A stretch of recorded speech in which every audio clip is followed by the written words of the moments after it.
You will hear a number of different recordings, and you will have to answer questions on what you hear.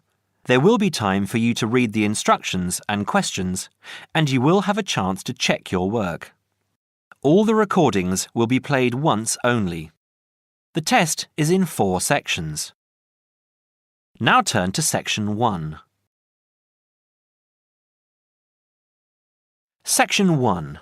You will hear a conversation about a language course. First, you have some time to look at questions 1 to 5.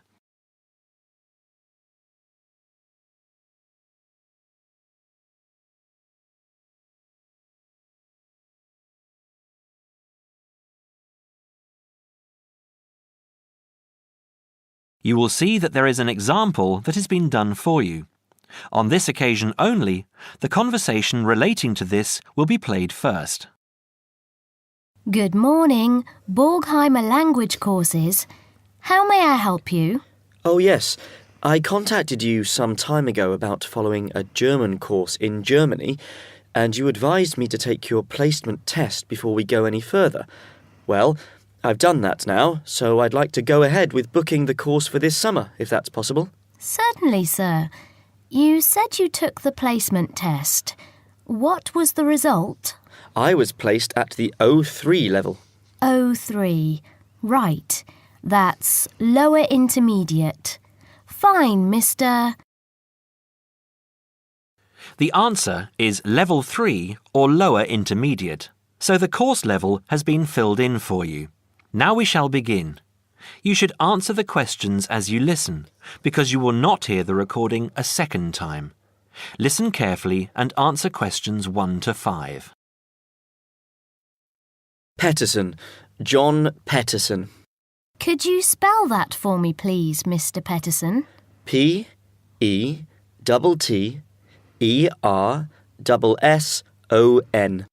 That's a double T and a double S. Am I right? That's right. Now, could I ask you where the course takes place? Well, we offer courses in Hamburg and Berlin. For your level, there's never a problem. There are always plenty of people for the intermediate classes. Oh dear. Does that mean that there might be a lot of students in my class? I wouldn't be very happy about that. No, don't worry, Mr. Petterson. The maximum class size is 12, but I've never known there to be more than 9 or 10 in a class. It could even be 5 or 6. Good. Actually, I'd prefer to study in Berlin. And how long is the course? 3 weeks, 5 hours a day.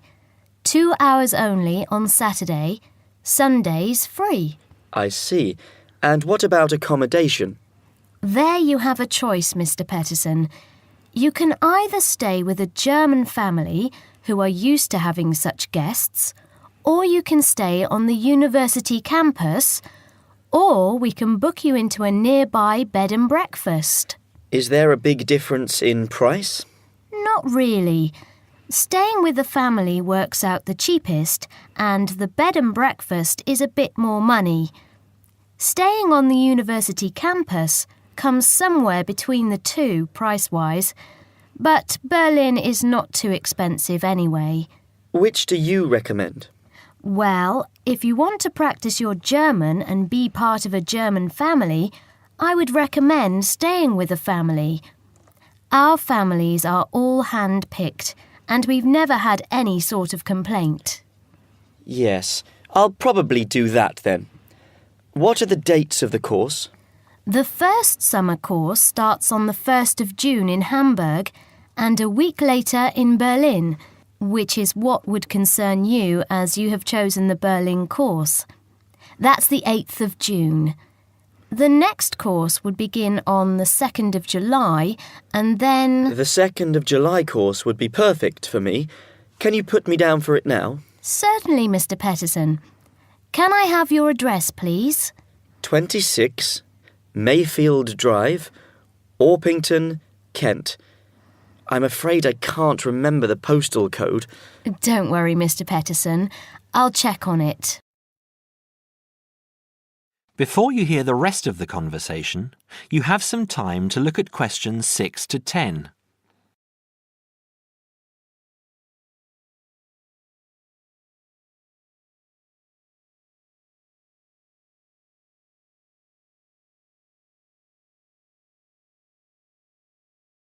Now listen and answer questions 6 to 10. There are a couple of other things I'd like to ask. Certainly. What do I need to bring on the course? Well, apart from the obvious, you'll need our textbooks. I'll email you the name and publisher. You should be able to find it in your local bookstore. If you do have problems, call me or email me and I'll see what I can do. We provide the computers, computer disks, translation exercises and all that sort of thing, but you will need a good dictionary. We recommend Langenscheidt, which is more than adequate for your level. You don't have to go and spend a lot of money on an expensive dictionary. Not yet, anyway.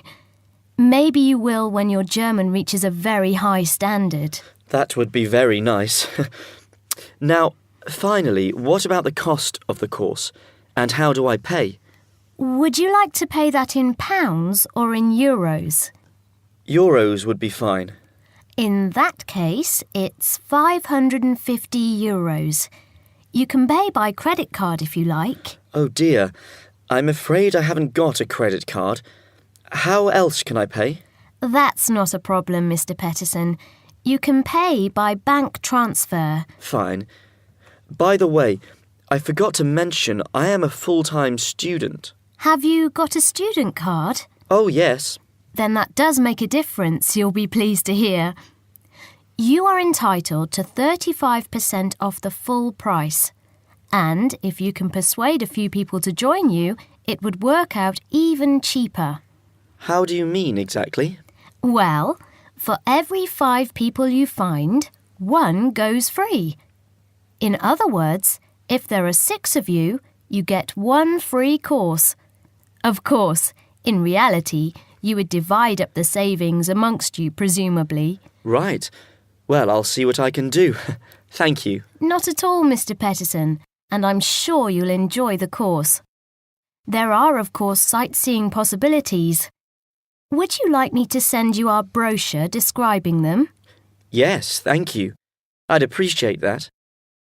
Anyway, thanks for your help.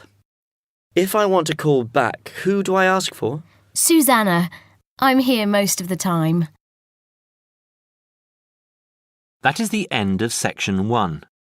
You now have half a minute to check your answers.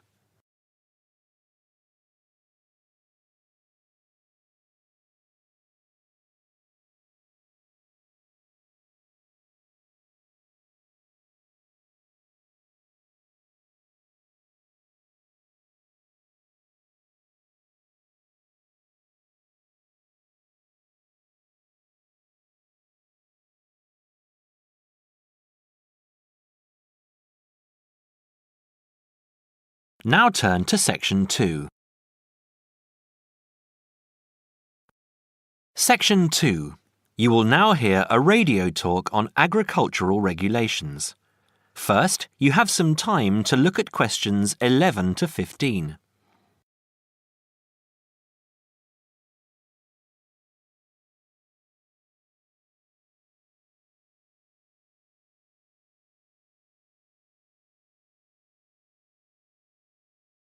Now listen carefully and answer questions 11 to 15.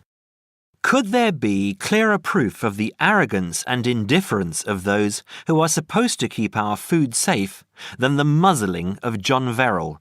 Agriculture is a business, true, and businesses have to make money. But this shows how ministers and officials put the profits of the agriculture business before the well-being of the British people. Mr. Verrill, a pharmaceutical chemist, was appointed to represent consumers on one of the many committees that advise the government on food safety. When he tried to do his job, though, and wanted to warn ministers of a danger to children's health, he was refused permission to do so. The danger comes from hormones given to cattle in the USA and some other countries to make them grow faster. They speed up the animal's development to maturity, thus making meat production more profitable. There have, however, long been fears that the hormones have horrendous effects on the people who eat them, causing diseases as serious as cancer. Once these hormones were used on British cattle too, but over 20 years ago they were banned in Europe for being too dangerous. Indeed, so concerned is the European Union that it banned imports of hormone-fed beef years ago, much to the fury of the US government, which wants to sell it all over the world. Several years ago, the USA and Canada asked the World Trade Organization to declare the ban illegal and to punish Europe for failing to lift it. The WTO, with its long record of refusing to let environmental or safety concerns interfere with trade, agreed, imposing fines of more than $120 million a year on the EU for its refusal to back down.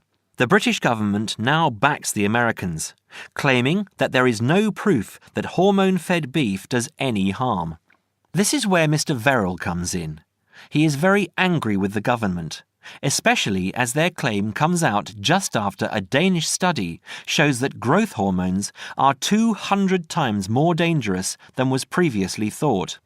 Worried by these findings, Mr. Verrill spoke to government representatives, who did nothing. Before you hear the rest of the talk, you have some time to look at questions 16 to 20.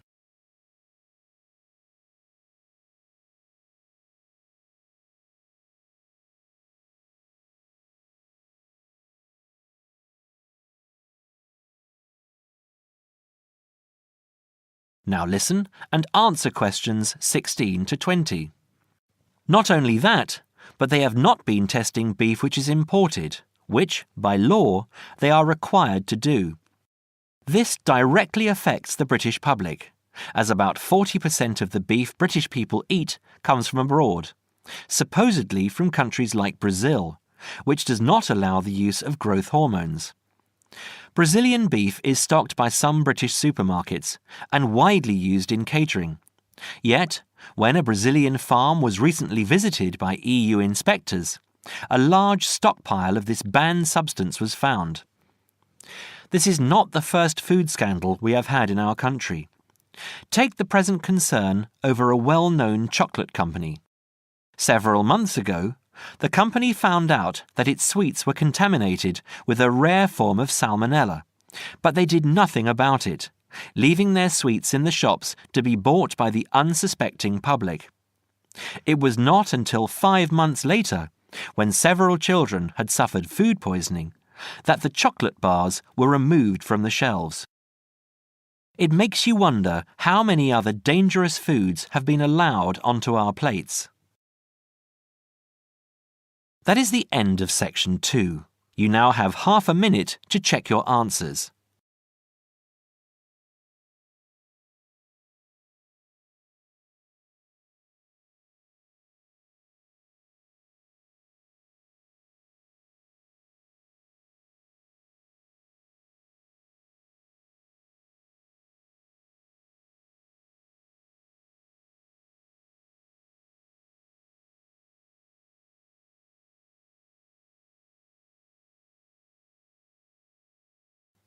Now turn to section 3.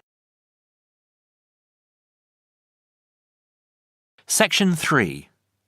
You will hear a conversation between a tutor and 2 students, Amanda and Jake. First, you have some time to look at questions 21 to 25.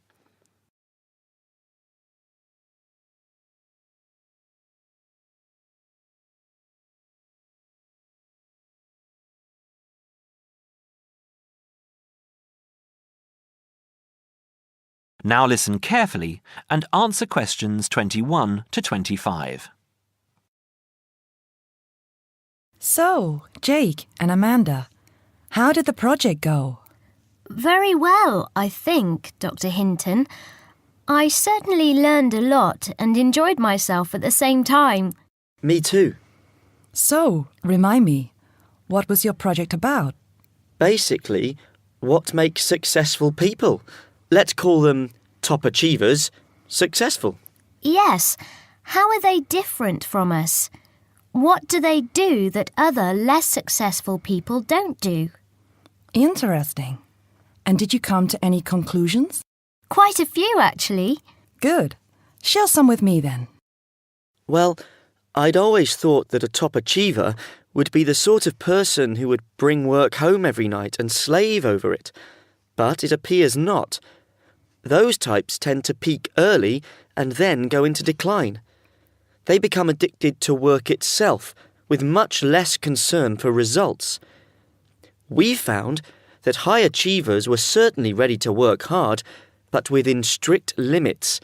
They knew how to relax, could leave their work at the office, prized close friends and family life, and spent a healthy amount of time with their children and friends. There's a lesson for us all there. Anyway, go on. It's also very important to choose a career which you enjoy, not just one that pays well or which assures you of a pension many years down the line. Surely that's important though, Amanda. Yes, I agree, but being happy in your work is far more important than anything else. Top achievers spend over 2/3 of their working hours on doing work they truly prefer and only 1/3 on disliked chores. They want internal satisfaction, not just external rewards such as pay rises and promotions. Before you hear the rest of the conversation, you have some time to look at questions 26 to 30.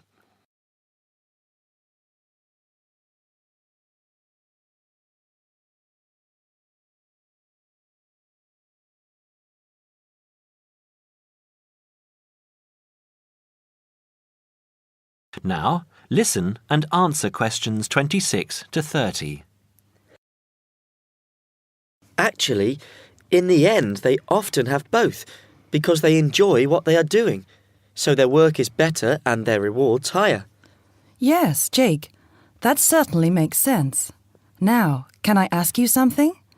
Do high achievers, as you call them, take many risks? Yes and no. I interviewed one business executive who told me he was able to take risks because he carefully considered how he could salvage the situation if it all went wrong. He imagined the worst that could happen, and if he could live with that, he went ahead. If not, he didn't take the chance.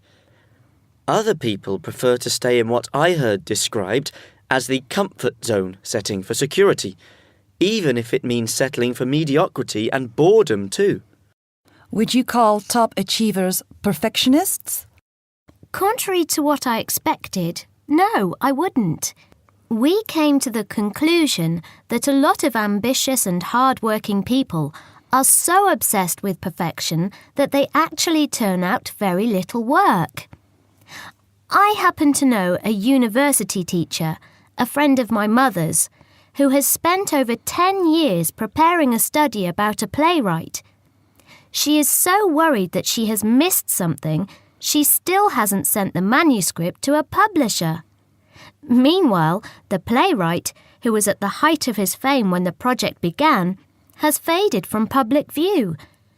The woman's study, even if finally published, will interest few people. So, what has this got to do with top achievers?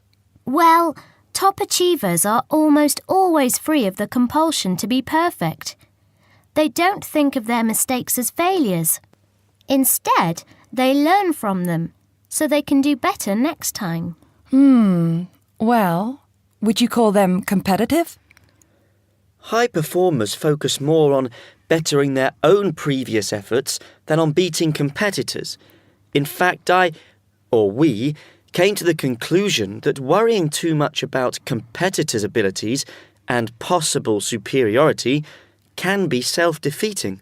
Yes, and we found that top achievers tend to be team players rather than loners. They recognise that groups can solve certain complicated problems better than individuals and are eager to let other people do part of the work. Yes, loners, who are often over-concerned about rivals, can't delegate important work or decision-making. Their performance is limited because they must do everything themselves.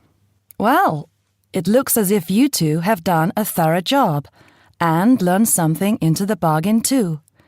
Now, there are just a couple of points I'd like to clarify with you. That is the end of section 3. You now have half a minute to check your answers.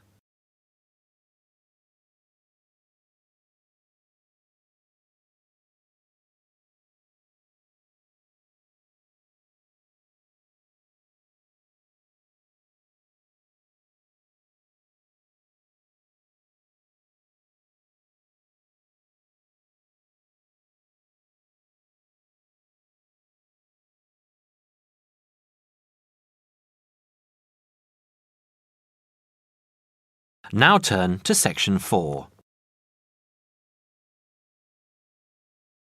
Section 4. You will hear a talk on seasonal affective disorder. First, you have some time to look at questions 31 to 40.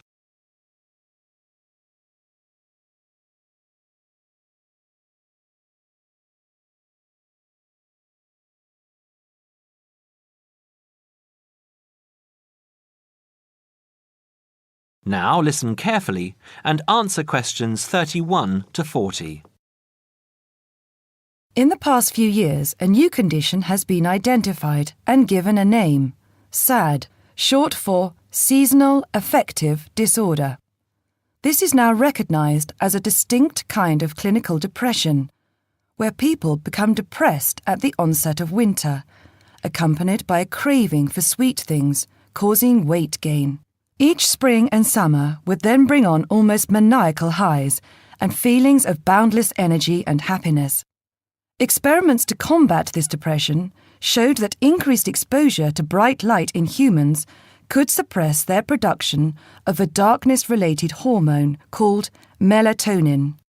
The light needed to induce this change was about 2,000 lux, or about 4 times brighter than ordinary household lighting. It was then calculated that if bright light could suppress melatonin secretion, then it might have other effects on the brain, including the reversal of symptoms of depression. While melatonin's precise role in SAD has not been pinned down, the theory led to effective treatment. Not surprisingly, SAD affects more people where winter nights are longer and days shorter. In the UK, an estimated 500,000 adults develop full-blown SAD in winter, and twice this number suffer the milder condition called subsyndromal SAD. About 80% of sufferers improve when given light therapy, and improvement usually comes within 2 to 4 days. Scientists are still unsure why winter depression happens, but more than a decade of research has turned up some surprising findings. Nearly 80% of SAD victims are women. Researchers are uncertain why this is so. SAD can affect people at any age, but typically it begins around the age of 20 and becomes less common between 40 and 50. SAD is comparatively rare in children and adolescents, but so far researchers have been unable to come up with a logical reason for this. As many as half of SAD sufferers have at least one family member with depressive illness, suggesting that the depression has a genetic component. Some patients experience shifts in their body clocks when they're depressed in winter. They are morning people at one time of the year and become evening people at another.